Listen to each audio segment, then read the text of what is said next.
Hello, and welcome to the Dark Ages podcast. Today's episode, Regnum Italiae.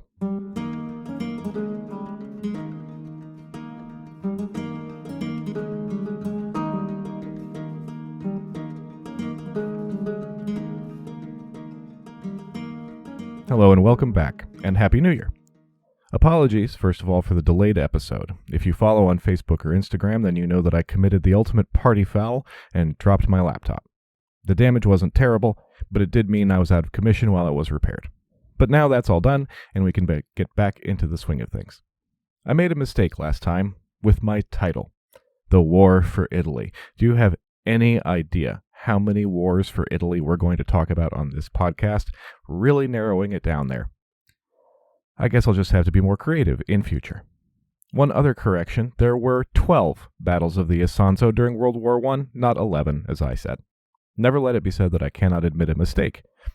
I could lawyer my way out of that one by pointing out I said no less than 11, but then you would be completely justified in losing all respect for me. If you notice I get anything else wrong, and if you would like to pull me up on my ignorance, please just visit the contact page on darkagespod.com. I swear I will not be mad at you. Last time, we left off just after Theodoric had declared victory in his war for Italy over a heap on the floor that had been Odoacer. 2 heaps, actually, if the stories are to be believed. He was the undisputed victor. For the next few days, his army rounded up the most important supporters and commanders of the Ancien Regime and put them to the sword. But being king of a pile of corpses isn't very much fun, and only occasionally earns one the title the Great. So today, we're going to look at how Theodoric made the transition from successful war leader to the first great king of the New West. The Ostrogothic kingdom of Italy gets historians all hot and bothered, and for good reason, really. There is an argument to be made that it represented a continuation of the Roman tradition in Italy, and on the extreme end, you could make the case for moving that fall of the Roman Empire date to around 550, when the wheels came off. I'm not making that case, by the way. I'm just saying it's doable. Today is going to be all about the internal workings of the kingdom, and as such doesn't really have a lot of narrative to it.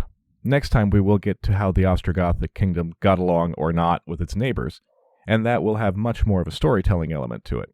Today, though, I'm going to focus on Theodoric's triumph and how he went about transforming himself and his people from just another moderately successful warband into a new center of gravity in the West. Theodoric had actually allowed his army to declare him king of Italy before the siege of Ravenna had ended, and had been steadily collecting declarations of loyalty from various senatorial families across the peninsula.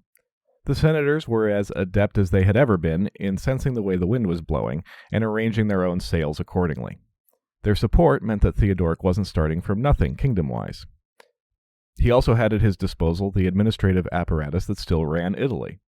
Odoacer had left this mostly intact, as I hope I made clear in his episode, with a few tweaks here and there.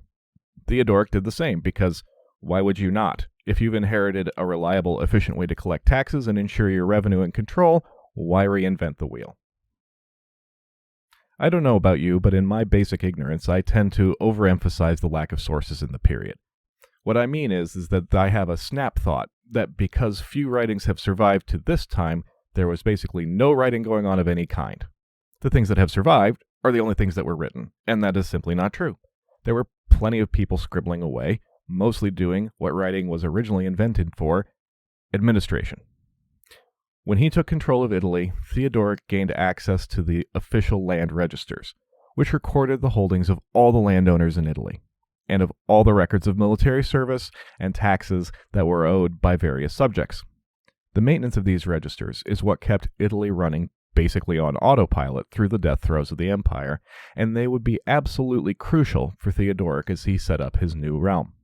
They must have been massive. I have no idea whether they were kept as scrolls or as codices, but either way, the work that went into producing and maintaining them was a major part of the Roman administration's job.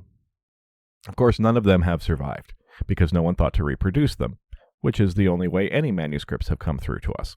In order for writing from this far back to get to us, some scribe somewhere had to decide that this or that piece of it was worthy of the time and effort it would take to copy it out, and that decision had to be made several times over in order to bridge the gap between then and now. The dry columns of names and place data of the land registers didn't make it past that filter, and so are lost. There was an immediate challenge to be met, and it was the same one that had faced Odoacer when he had become king. In meeting it, those land registers would be crucial. A whole bunch of very serious, very tough men had been with Theodoric through a lot, and they needed rewarding. He also had very rich, well-established, and proud local nobility whose noses he couldn't afford to put too out of joint. Where to find the land that would be needed to reward the former without irritating the latter too much was a question. To solve that particular problem, Theodoric turned to a Roman named Petrus Marcellinus Felix Liberius. He had stuck by Odoacer right up to the very end, and in this instance, Theodoric decided that kind of loyalty recommended Liberius highly. He came from a family with blood blue enough to be nearly purple, and a family which as a whole had given its loyalty to Theodoric early, and may have put in a word for the young man. Liberius must have been impressive in some other way too, because immediately upon taking him into his service, Theodoric made him Praetorian Prefect, the head of administration for the entirety of Italy. Specifically, he charged him with working out how to find room for the Goths while keeping the natives happy, and Liberius did not let his new boss down. As I say, details don't come down to us, but in the sources there's a palpable sense of relief, and more than a little amazement, at how well the whole thing was handled. Cassiodorus, in a work of his that has survived, remembered that the landholdings of the Goths and the Romans, like their hearts, have been bound together through the assignment of the third shares. Third shares. Once again, we are faced with a problem of interpretation, and once again, we are frustrated in our attempts to understand these arrangements, bringing the new people into Roman territory. Cassiodorus goes on to say that, quote, the friendship between the peoples grew in strength through this loss, and in return for a portion of the land a defender was gained, so that complete protection of the property was assured. End quote. What does that mean? So clearly someone had to give up land for the Ostrogoths to take over, right? Or so it would seem. But that kind of redistribution of wealth doesn't seem like the kind of thing that would have won such universal praise and subsequent harmony. A lot of historians' ink has been spilled to try to work out how this was all accomplished and resolve this apparent contradiction. And of course, like most of these kind of questions about history, we'll just never know for sure. The key seems to be found, though, in Roman accounting practice. And I swear I just heard all of you groan. But it's not that bad, I promise. In Roman tax law, the various words for units of land in their subdivisions do not necessarily refer to the land itself, but to the revenue that can be expected from that land. In private law, the words refer to the land itself. But, for example, in tax law, a iugerum might produce 6 siliqui of tax income. And then the word iugerum will be synonymous with 6 siliqui. Thus, if we were to be told that a particular Goth was granted a third of the iugerum, then that may mean that he was actually entitled to 2 siliqui rather than a chunk of actual land. And just to be clear, I'm making up numbers here. I have no idea how much tax revenue a iugerum of land might generate. It's about 2/3 of a modern acre, by the way. Oh, and a siliqua is a silver coin. There's more to it than that, but I just promised I wasn't going to get stuck in the swamp, and I can feel the mud sucking at my ankles. So, moving on. So let's accept that the Gothic army was paid off by assigning a third of the royal revenue to their support, rather than by a mass redistribution of real estate. Lodgings for them would be found in various towns, paid for out of that state income. The highest ranked Goths were probably given grants of actual land, much of which was probably simply transferred from the dead supporters of Odoacer to the live ones of Theodoric. Some of it may have been distributed from the land directly held by the king, which was considerable. But however it was accomplished, places were found for the Ostrogothic army. Theodoric's authority obviously rested on that army, and he needed both to keep them close and happy, while constantly reinforcing that he was the one in charge. This is the basic need of all medieval rulers. Actually, it's the basic need of all governments, even today. It's just that in the medieval model, things are much more personal, and the state is embodied in the person of the single man, the king. Theodoric, through Liberius, distributed the army through Italy strategically, in regional concentrations. Compared to the local population, of course, there weren't that many Ostrogoths, no more than about 15% of the total population at most. so spreading them out too much would be asking for trouble. Theodoric felt the greatest threat from the east, from Constantinople or the Gepids, or any of that grab bag of tribes out on the Pannonian Plain. So permanent Gothic settlements were therefore concentrated in what is now Lombardy and Venetia in northern Italy, along with several in Dalmatia. The road between Ravenna and Rome was also dotted with Gothic enclaves on either side. In places where no permanent settlement was planned, mobile units were used as garrison troops, who may have been rotated or moved around as there was need. This was more common in Italy south of Rome and in Sicily, and in the Alpine forts in the Aosta Valley. These soldiers were paid their salary from the earmarked tax income, but additionally received regular bonuses called donatives in the long tradition of Roman generals keeping their men sweet. These would be distributed in person in Ravenna and serve to gather the fighting men in one place, reinforcing their bonds to each other and to the king. These donatives could be substantial and usually were paid for from the revenue of the king's own land holdings rather than from the third. A 5 solidi donative, 5 gold coins, was not unusual and could feed 8 to 10 people for a year. So I'll say that again just because we get a sense of the value of gold in this late antique economy. 5 gold pieces, they're not big, we're talking about 23 grams of gold, could feed a family and several servants for a year. And Theodoric was in a position to distribute such an amount to thousands of families on a pretty regular basis. Theodoric did his best to ensure that his generosity didn't inconvenience the natives too much. For instance, in addition to that donative, the march to Ravenna to collect it was considered active military service, and the men were provided with expense money for the journey. That would prevent plundering on the way, as soldiers would be able to buy what they needed from the communities they passed through. Nonetheless, the patience with the transients could at times wear a little thin. There remained, too, Goths who did not share Theodoric's commitment to fairness and cooperation. His nephew, named Theodahad, who would eventually become king himself, had to be summoned to Ravenna and rebuked for his greed and illegal land grabbing at least a few times, including grabbing royal lands in Tuscany under false pretenses. I have no idea how he got away with that. All of that wealth was derived from that royal patrimony, the lands the king controlled and collected income from directly. These were mostly inherited, if that's the right word, from Odoacer, and they were truly vast. They came to include most of Dalmatia and a good chunk of Sicily, as well as broad swathes of Tuscany and other properties scattered around the Italian peninsula.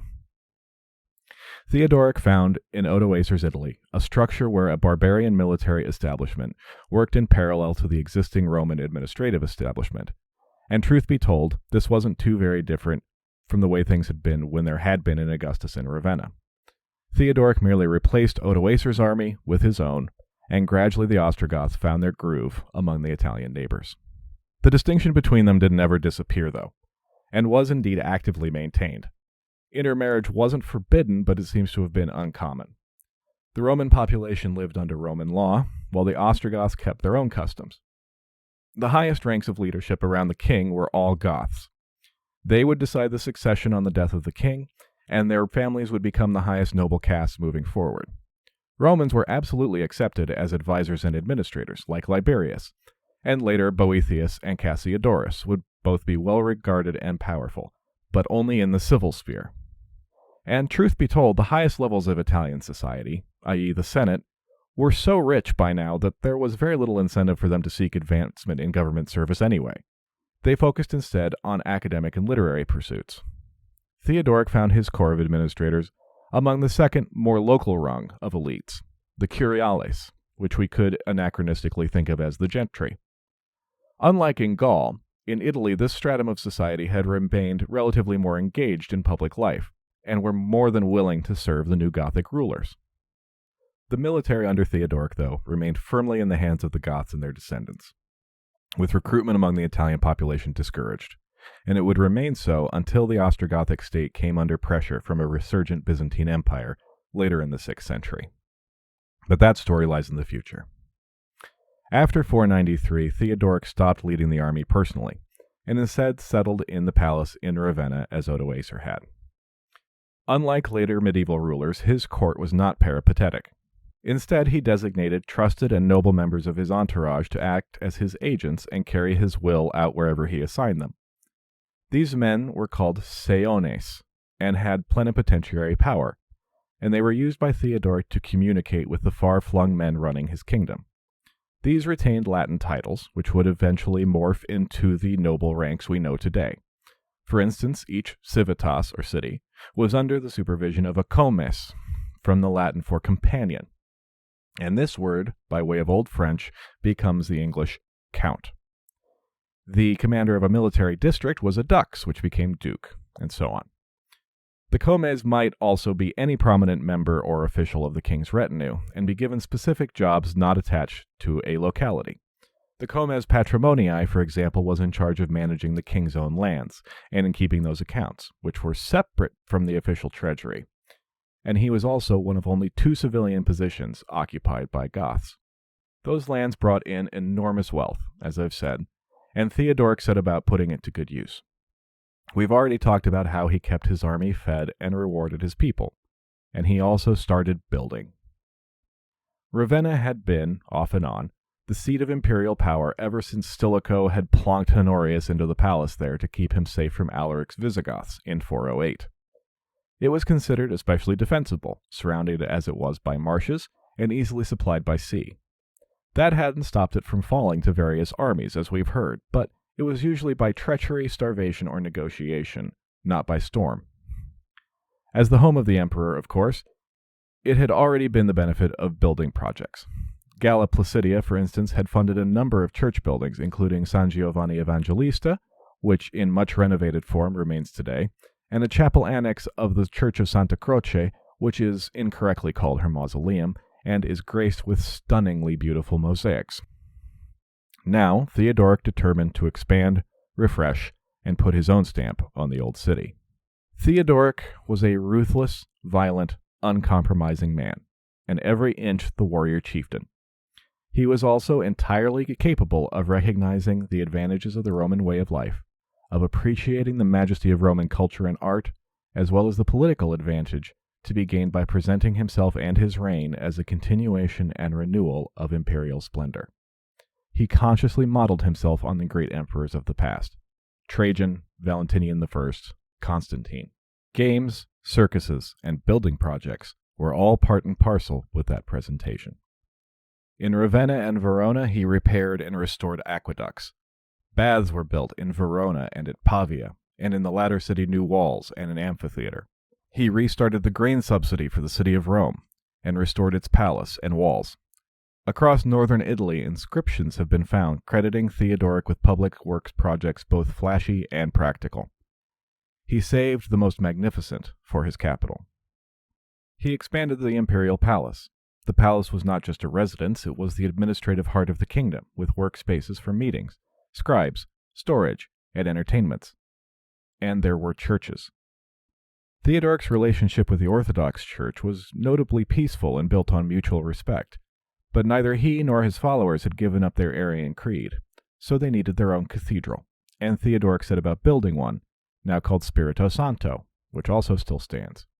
The one that gets everybody all excited, though, is Theodoric's Palace Church. At the time, it was dedicated to Christ the Redeemer, and after a handful of name changes, it's now known as Sant'Apollinare Nuovo. It's laid out as a classic Roman-style basilica, rectangular building with columns dividing it into 3 aisles, with an apse and altar at one end. The construction of the columns matches the methods used in Constantinople, and this has been seen as evidence that Theodoric may have hired builders from the east. Theodoric sought to bring some of the magnificence he had grown up around in Constantinople into Ravenna, and claim some of that imperial luster. The most impressive feature of Sant'Apollinare is its mosaics. Shining on backgrounds of gold, the walls on either side are covered in them, in 3 rows. At the top are scenes depicting the life, passion, and resurrection of Jesus. The next row down is taller and pierced by arched windows. In between each window is a mosaic portrait of a prophet or evangelist, 32 in all of them in Roman-style robes and holding books or scrolls, but each of them unique. My personal favorite is the one in the middle on the south wall, with the red book, because he kind of looks like Ringo Starr. I'll put up pictures. The bottom row depicts processions of saints and martyrs, female on one side, male on the other. These mosaics were subject to significant, let's call it revision, when the church was converted from Arian to Orthodox use, but the basic layout of the scene remains. Most historians make a point of noting that the Palace of Ravenna appears as the starting point for the male procession, and that it once probably included portraits of Theodoric and his court, now removed, though disembodied hands and feet remain visible. Outside the palace, in truly imperial style, he had erected an equestrian statue of himself in heroic pose. That statue would remain there until the 8th century, when Charlemagne removed it to decorate his capital at Aachen, though he believed it to represent Constantine the Great. At every opportunity, Theodoric sought to accrue to himself the patina of imperium. In his palaces, not only at Ravenna, but in Pavia and Verona as well, and churches, he deployed all the imagery connected with emperors and the faint whiff of divinity that hung around them.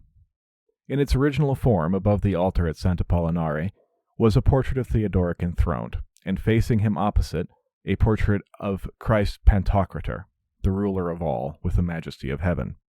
The messaging was clear. Here was the authority of heaven sustaining and underpinning the authority of the king, and this divine support was recognized by both Arian and Orthodox establishment. In 499, at the opening of a church synod, the assembled clerics stood and shouted, "Exaude nos Christus, salve Theodoricus." Hear us, Christ, long live Theodoric. They repeated it 30 times. This was a standard formula for the accolade of emperors. But even though Theodoric claimed to rule on behalf of the emperor in Constantinople, no mention of Anastasius was made at this assembly.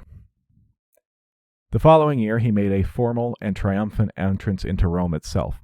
It was in every way designed to evoke the imperial Adventus of the old days, and Theodoric was greeted with wild enthusiasm. When he arrived, according to a work called the Anonymous Vallisarius, he greeted the Pope as if he were St. Peter himself. Well, it's all very well, but what, you might be asking, did the actual emperor think about all of that? That is actually a pretty complicated question. One might even call it Byzantine.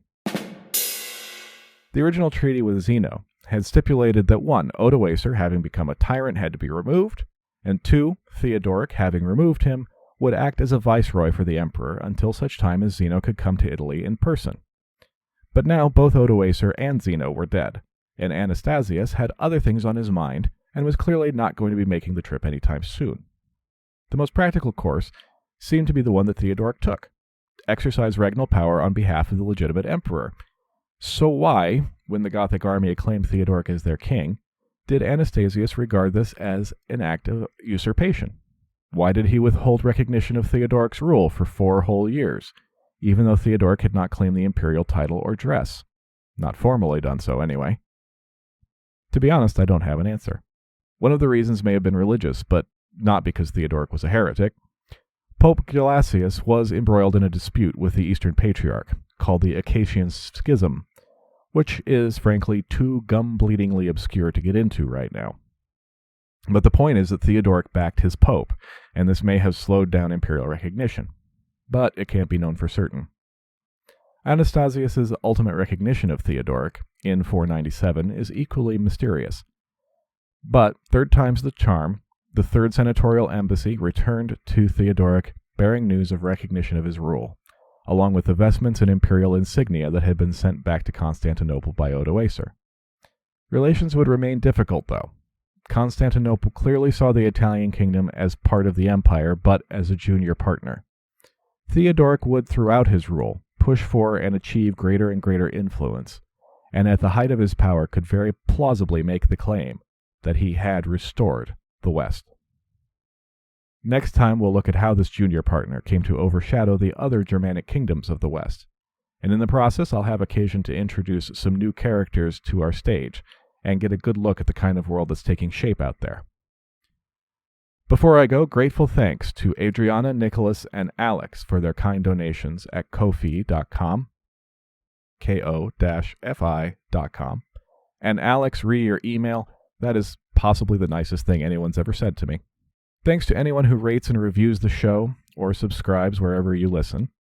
Thanks to everyone who finds us on Facebook, Dark Ages Pod, or Instagram, also Dark Ages Pod. I'm aware that a lot of you have started listening on Spotify in the last month or so, and welcome to all of you. Spotify does not provide a place for reviews, I'm afraid, but a 5-star rating is just as gratifying. And thank you all for listening, and for your continued patience with my technical problems. Until next time, take care.